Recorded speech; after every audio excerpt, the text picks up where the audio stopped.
Did you know that 90% of the world's millionaires invest in real estate? Well, I'm Angel with the Academy Presents Real Estate Investing Rocks, and I'm here to help you if you want to go for your piece of that pie.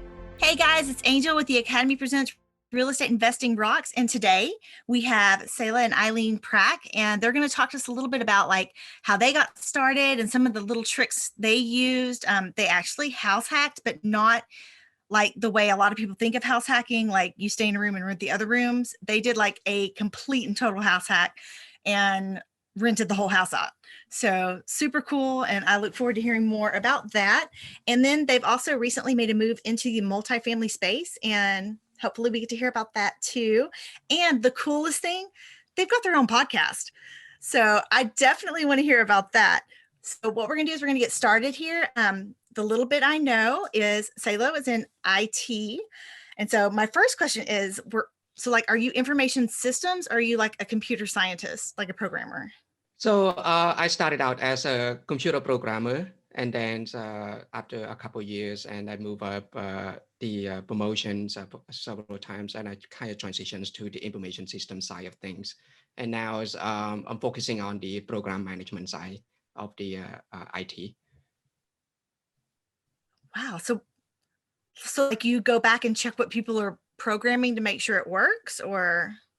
Yeah, so I have programmers who are actually reporting to me, and they build the systems, and I have project managers that actually reporting to me. So I'm overseeing the entire programs. So for the electronic medical system for the hospital. Oh, wow. Yeah, that's not stressful at all. Not at all, especially during the pandemic, not at all, huh? Oh yeah, not at all. You're not responsible for the lives of anyone. Oh, wow. Wow. And then Aileen, you're like a financial, I guess, like a manager for NASA. I mean, holy crap. Y'all are like a power team. Brains and brains and brains. So what made you go into finance? It was kind of a natural progression. I think when I was going to school and everything like that, you kind of like learn the basics. And then I kind of realized like in any business that you're in, you need to understand the financial side of things. And so in order to get that foundation and to build up, I thought that finance would be a good way to go. And then just getting that understanding, and then just progress into moving into the aerospace industry, and then working on different projects from there. Wow. Yeah, no. So I'm an economist, and I was always told that finance was like economics. No, I couldn't figure out that stupid little calculator. Was like the HP 12C or something. Yeah, I just never could figure out that little calculator. I had to do everything longhand. So whether it was like future value or present value, it's like I had to do it all longhand. And I just figured out that stupid calculator, I think I could have been a lot more successful in finance. But as embarrassing as that is, the calculator stumped me, and I just never got past that. Okay, now, I don't even use a calculator now. It's all Excel. Well, but you know what I'm talking about, right? I'm old Yes. school. Yes. Okay. I was about to feel really old. No. Like, it would have been like, what would that have been? 99? Is that when I took finance? I think I took finance in 99. Yeah, rough stuff. But the economic theory side of things, I got that all day long. But when it comes to the mathematics bit, yeah, that's absolutely my husband's forte, not so much mine. I can do it, but it's very difficult for me, whereas it comes much more naturally for him. And I'm assuming it probably comes much more naturally for you. But funny story. So the guy that's building, or the company that's building our app, is also building an app for NASA right now. Oh, really? Oh, Wow. Yeah. So, and I don't know how much he's supposed to have shared or any of that, but it was just really cool. And he was like, you would think that NASA would be like high tech, really advanced. And he's like, and it wasn't like that. And I got it. I was like, well, I mean, I know Excel. I've been using Excel for 20 years. Why would I switch to something that's more technologically advanced that I might not understand when I can use something that I've got, that I can make it work. It can run my formulas. It can run my macros. I mean, why change when I've got something that works? And he was just kind of blown away. And my husband was like, well, it's not like they're a bunch of IT people. He was like, they're a bunch of like engineers and like rocket scientists. And so it was kind of a funny conversation, I guess. But anyway, so one of the cool things that I learned about y'all when we were recording for you was that your first move into real estate was a house hack, right? Yes. Yes. But it wasn't like, I think when people hear the words house hack, they think living in a room and renting out the other rooms of your house, or maybe having an upstairs, downstairs, or maybe like an upstairs basement, and you stay in the basement and rent the house, or you stay upstairs and rent the basement. Y'all did like a total house hack. Can you tell me a little bit about that? Sure. So it kind of all came from when we had our first child. So I was pregnant, and then we kind of realized that, oh, wow, we had our hands full. And then he just got a promotion and was transferred to another city that was a lot further away from our home. And so we're like, I don't know how we're going to deal with the traffic and the commute. Living in California, it's a long commute with the traffic and everything. And so, and then with the new baby. And so we recognized that we probably needed some help with this. And so we decided to move in with our parents for a little while we get our feet wet, and then decided to rent out our house for the first year at least, to kind of figure out what we figure out how to handle and figure out what to do with the baby. Yeah, those kids don't come with users manuals. No, they do not. Yeah, but especially like trying to getting into the shower the first time. It's so nerve-wracking. Mm-hmm. So funny story. When we first moved here to Wichita Falls, I had worked, and basically I had worked while my husband was in grad school. And so when he got done with grad school and he had his first job, I'm like, I'm done. We're going to have kids and I'm staying at home. And I can remember with our first daughter, she's 12 now, I put Julianne in her little car seat carrier and I put her outside of the shower, and I showered with the door open, because that's how freaked out I was. I was like, she's going to quit breathing. I'm going to be taking a shower and I'm going to open the door and she will have quit breathing. And so I literally took a shower with the door open so that I could watch her in the carrier. Now, it's not after her. We had 3 more children after her. It was not like that anymore. But I remember how scary it was with the first one, because you don't know what to do. And right. I mean, there's a level of maternal instinct, but for me, that instinct was leave the shower door open or sleep. Like, and I'm sure I'm going to catch a bunch of backlash for this, but our baby slept with us because I needed to feel them breathing. Yep. And so I would literally make a little cradle with my arm, and the babies would sleep in my arm. And oddly enough, like I've had a lot of people say, well, when your baby sleeps with you, they're always going to be in your bed. You're never going to get rid of them.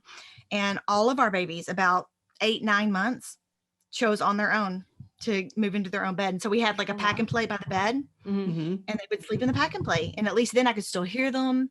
And when they would cry at night because they were hungry, I could just pull them into bed and feed them. And so it worked out really nice for us. I know it's not for everybody, but yeah. And very counter to what society is saying, do not sleep with your babies, have your baby in their own area. You don't want to do this, you don't want to do that. And I ran counter to that, and it worked for us. Could it have not worked for us? It could have not worked for us. But I think yeah. What were you going to say? No, I think, I mean, whatever works best for the parents. And then, like, especially when you have your first child, there's a lot of information coming to you. So you have to do this, you have to do that. And you just have to pick and choose and which one actually works best for your situation. And totally agree. Yeah. Absolutely. No, go ahead. I remember also when you were talking about the wanting to hear them breathe with the first kid.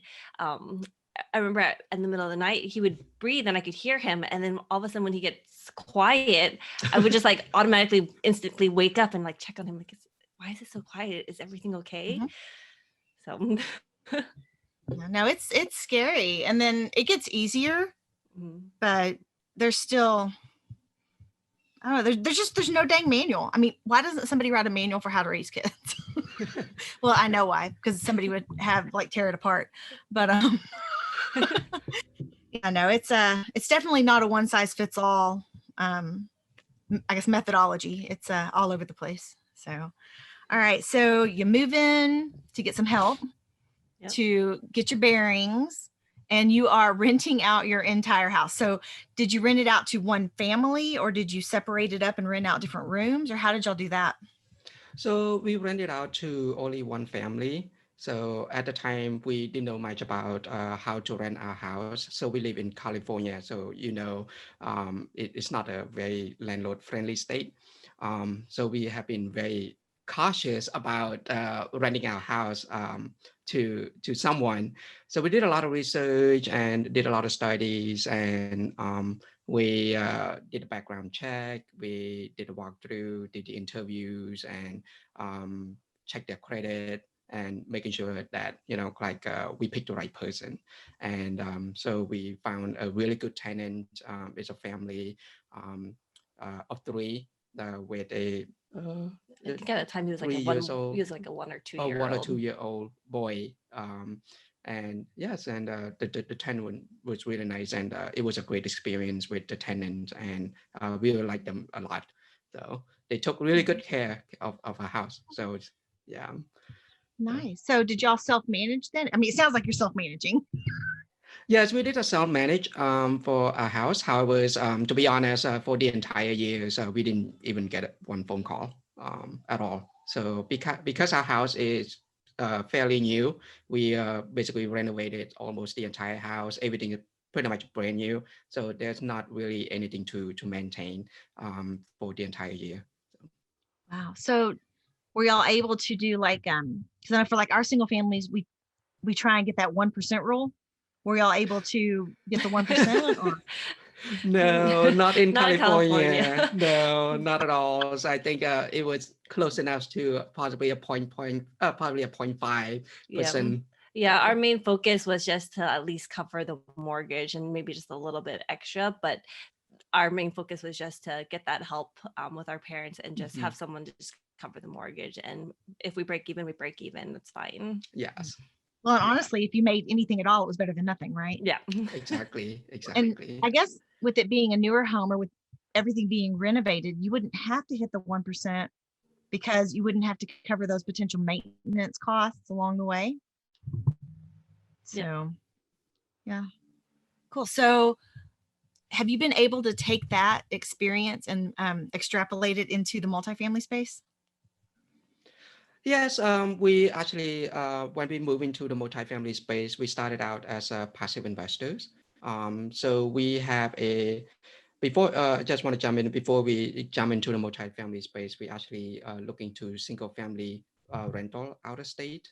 And we did look at a couple houses, and we ended up purchasing a turnkey in the Midwest.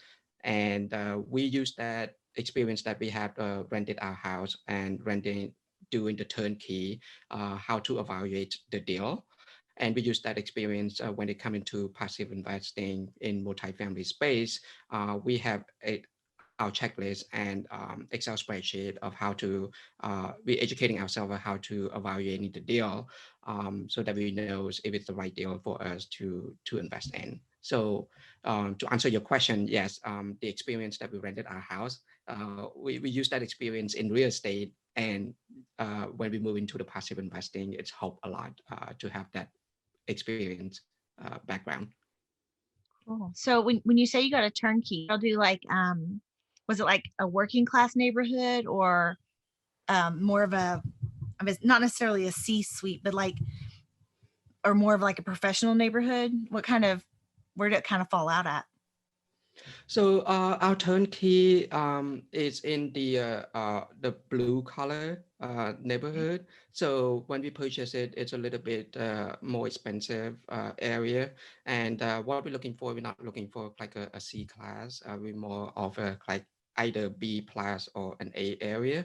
And so we just want a stable cash flow. We're not looking for like some type of any appreciation or anything like that. So throughout learning, cash flow is king, and that's what we focus on at that time. Yeah. So oddly enough, the small portfolio we just picked up is a lower class property than what we're used to, and it's cash flowing better. Which I just think that doesn't make a lot of sense to me. But I don't know. Do y'all have any ideas on like why do you think it would cash flow the way it is? Because I mean, like So I think I don't know, like our normal houses Mhm. cash flow, we get the 1%. These are like 1.5 and above. Oh wow. Yeah, we didn't get 1.5 or above, but our goal was hitting that 1% for our turnkey. And for us, we just want to we're having that experience with our tenant here in California. They actually very good tenant. They making more money than us, and when we rented the house for them. So we want that experience with our turnkey as well, where we want a good tenant, and we want to be in a good neighborhood, and we just don't want that phone calls from the property managers of having like hey, we need to fix this, we need to fix that. We just want us like a seamless cash flows and stable, and that's what we were focusing on. And I know in our opinions, I think you were right. Like if we get like a C properties, and of course you probably get a higher cash flow. However, like you also dealing with a different type of tenant as well. And even though you have a property manager in place, like the thing about turnkey that we learned is that it depends on what property you get. Sometimes you're not managing the property, but you probably is going to be managing the property manager if you don't pick the right property. So we according to our research, we pretty cautious about that. That's why we decided to go with a B plus or a turnkey instead.